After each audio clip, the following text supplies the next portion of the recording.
All right, welcome to Hoops Tonight here at the Volume. Happy Friday, everybody. Hope all of you guys are having a great end to your week. Just a quick show today. We're going to be doing a brief series preview on the second round in the Eastern Conference between the Boston Celtics and the New York Knicks. We're going to be talking about why Boston has dominated this matchup throughout the year, why Boston is such a substantial favorite, and what it looks like, the tiny little pathway in which the Knicks can make this into a more competitive series. You guys know the drill. Before we get started, subscribe to the Hoops Tonight YouTube channel so you don't miss any more of our videos. Follow me on Twitter at @JasonLT so you guys don't miss show announcements. Don't forget about our podcast feed, wherever you get your podcasts under Hoops Tonight. It's also super helpful if you leave a rating and a review on that front. Jackson's doing great work on our social media feeds, Twitter, Instagram, and Facebook. Make sure you guys follow us there. And last but not least, keep dropping mailbag questions in the YouTube comments. We can keep getting to them throughout the remainder of the postseason. All right, let's talk some basketball. So the season series went 4-0 to Boston.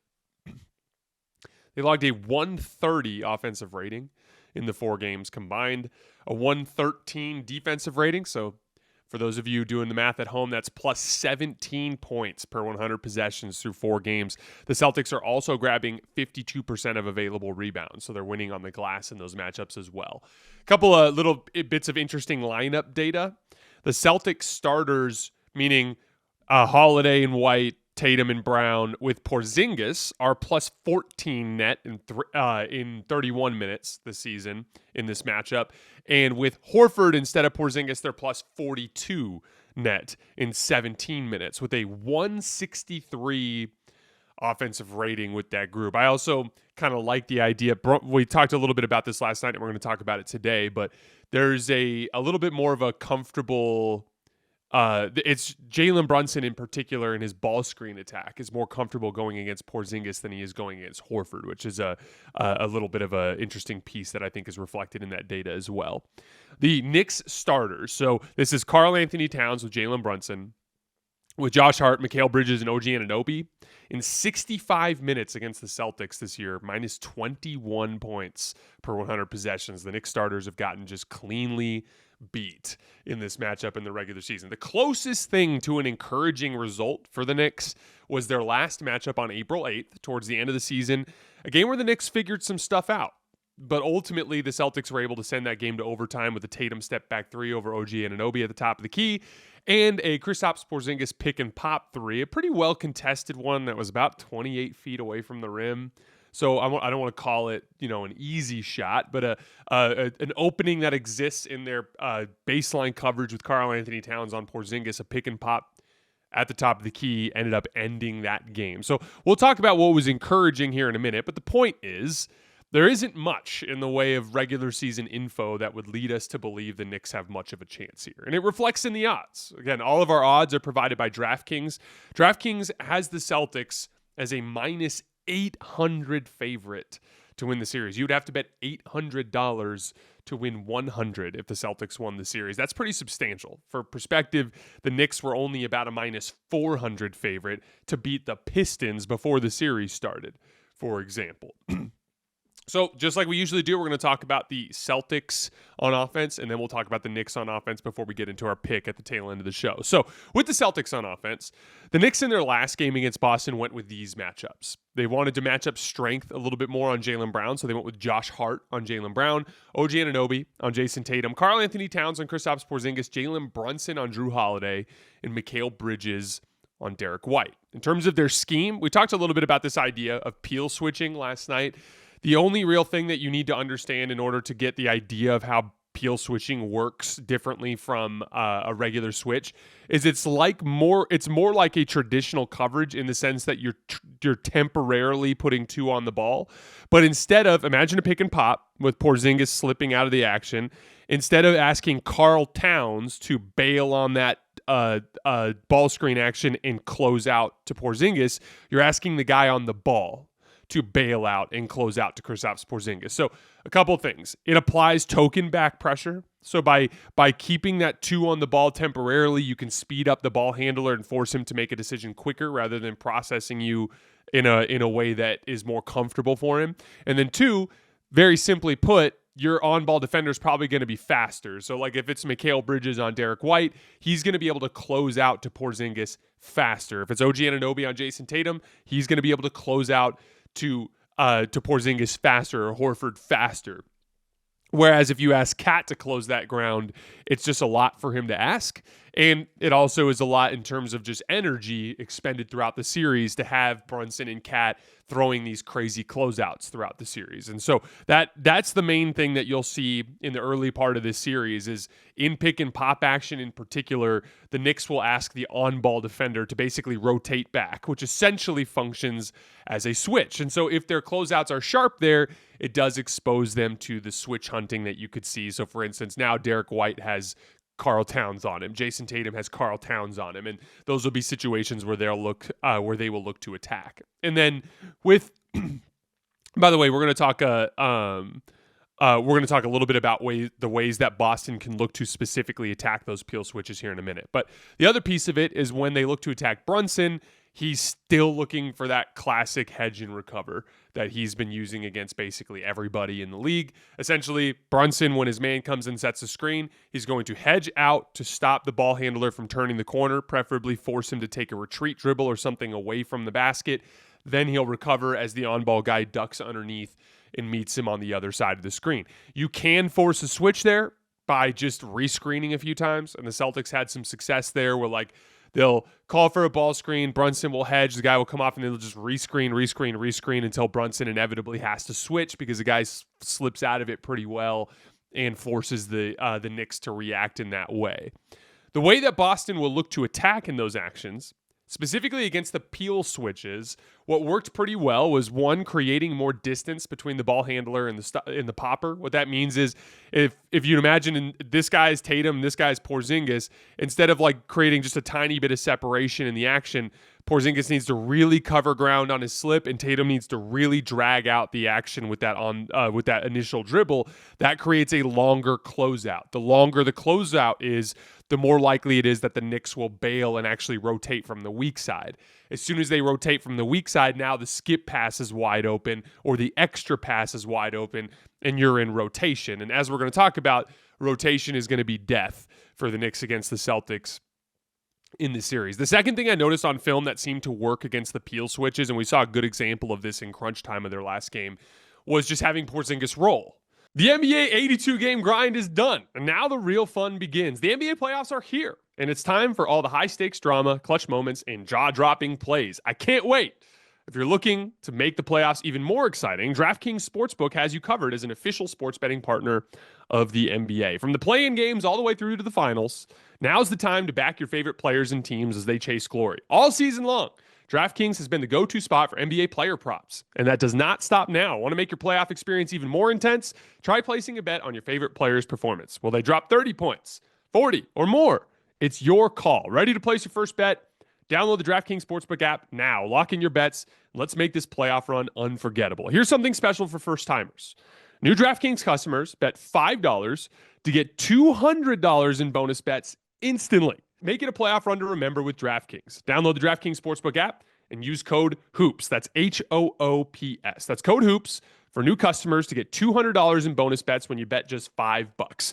Only on DraftKings, the crown is yours. So, obviously, the natural inclination for this Celtics team when they're running those ball screens with Horford and Porzingis is to have them pop.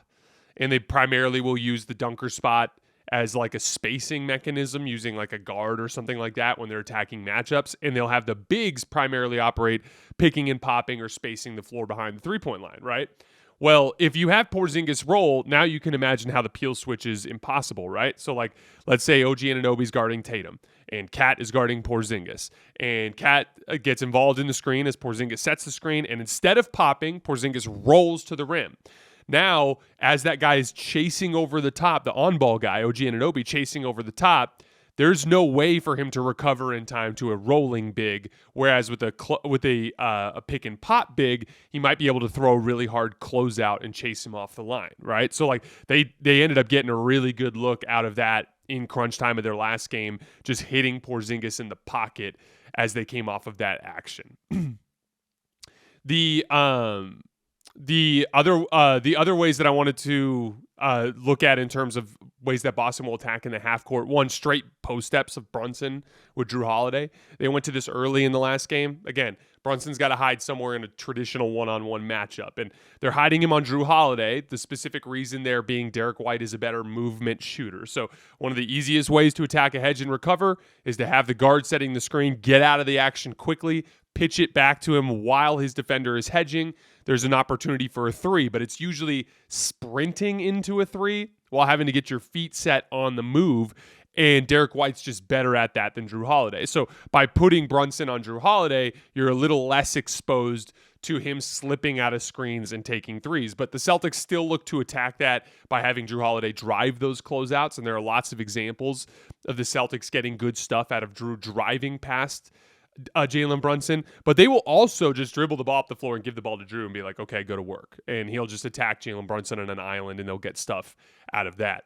They got really good stuff out of off-ball action involving both Brunson and Cat. So you can imagine a scenario where you have, Jaylen Brown and Derek White and Jayson Tatum kind of like in 5-out spacing on the right side of the floor where it's like, Tatum's at the top of the key, Derek White's on the wing, Jaylen Brown's on the corner. And they'll have Tatum with the ball up top.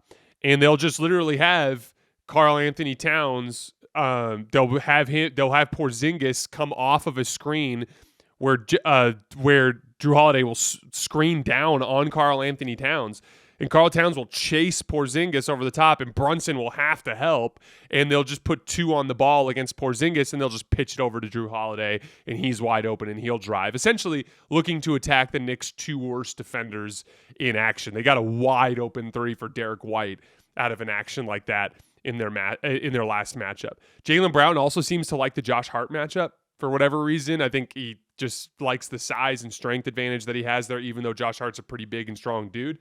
But they will go straight at Josh Hart in ISO and post-up situations with Jaylen Brown. The keys for both teams, for the Celtics, it's really this simple. This is the dynamic of the series. For the Celtics, it's about getting the Knicks in rotation. And for the Knicks, it's about keeping themselves out of rotation. The Knicks are just so good at turning a closeout of any kind into a wide open three somewhere else on the floor with their crisp driving kick attack, right? So that's the dynamic they have to keep under control. For Boston, it's about avoiding falling into the ISO trap. So one, use Brunson as a vehicle to get the defense in rotation by making him hedge, not as a defender to try to shoot over if you can help it. Meaning as long as he's edging and recovering, slip out of those screens quickly, ask Jrue to attack off the bounce, have that be the entry point for your driving kick attack. If you obsessively look at hunting Brunson in switches, I think that's where you can get a little stagnant. But if they do start switching with him, which there's a version of this series where the Knicks just are like, screw it, we're sick of giving up these driving kick threes. We need to just switch everything to try to contain the ball. That's where you have to punish Brunson enough to make it untenable for the defense, meaning not settling for bad pull-up jump shots that end up being a net positive for the Knicks in the big picture. And then for the Knicks, it's about executing their game plan, meaning their peel switches and their regular switches, executing them well to make sure that they don't give those natural openings. If they get into rotation, they'll die a quick death. That is the story of the series for them, containing the ball and staying out of rotation. With the Knicks on offense, the Celtics are going to match up with the Knicks in their classic Boston Celtics fashion. That means they're going to put Jayson Tatum on Karl-Anthony Towns so that they can switch any ball screens that involve Jalen Brunson. And they're going to hide Kristaps Porzingis, just like they did in the NBA Finals last year, on the weaker above the break three-point shooters. So just like they put him on Derrick Jones Jr. last year in the conference finals or in the NBA Finals, they're going to put him on Josh Hart and basically be like, Josh Hart, if you want to take these wide open pick and pop threes at the top of the key, be our guest, right? And that's the first swing factor of the series right there, is Josh Hart being able to beat Kristaps Porzingis for helping off of him, right? That means Josh Hart's going to have to take and make above the break threes. He's going to have to slash out of that spot and create opportunities. He's going to have to rebound out of that spot. Josh Hart needs to punish the Celtics for putting Kristaps Porzingis on him. That is the first big swing factor of this series. But we all know how this goes for the Knicks, right? When they're getting stops and they're getting out in transition, it's very equal opportunity. Everyone's involved. That's where they can be scary. But in the half court, it inevitably devolves down into Brunson attacking in ball screens and in ISOs. Jrue does a fantastic job against him. Jalen needs to get Drew off of him whenever he can. He's strong enough to disrupt his base and quick enough to beat him to spots. He's just one of the very best defenders in the league. It's something that Brunson's got to avoid. He does have a little bit of a strength advantage against Derek White. So similar to what we talked about yesterday with Desar Thompson, his advantage in that matchup is strength and his low center of gravity. So hard attacking moves, getting contact with that right shoulder, pullback dribbles. Those are the ways that he can look to shed Derek White to get some advantage. He does have some success attacking Porzingis in action. A little bit less with Al Horford, but I do think that we'll see a lot of Brunson attacking the Celtics bigs in space whenever he can. Horford's just better at sliding his feet. He's a little bit better at getting sneaking shots off against Porzingis as he shifts his weight around and gets into a position where he can't move quick enough or contest quick enough. But the bottom line is this is really why the Knicks have such a hard time in this matchup.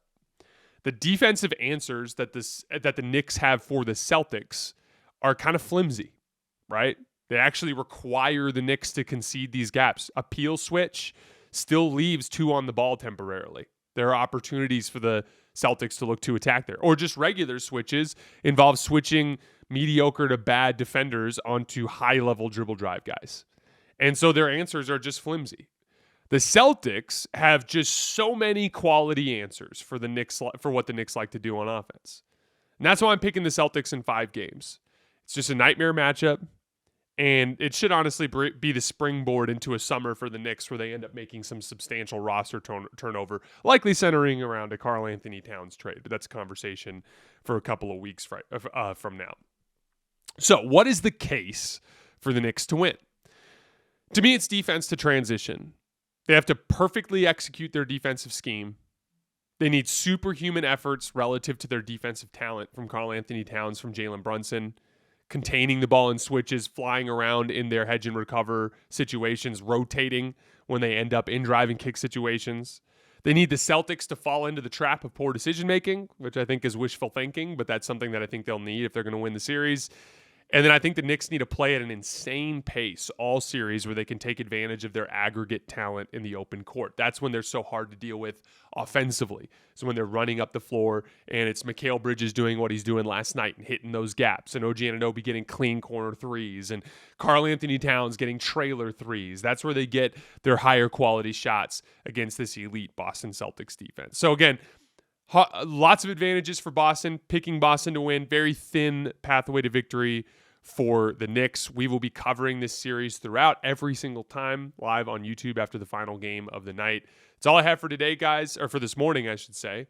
I will see you guys live on YouTube after the final buzzer of Warriors-Rockets Game 6. We will also be going to playback tonight after the final buzzer, or after we finish our YouTube live show. In that show, we'll be going through some film. We'll be taking questions from the audience, bringing you guys up on stage, doing lots of interactive stuff. So make sure you guys head over there and get all situated so that you're ready for tonight. All right, guys, that's all we have. I will see you later tonight.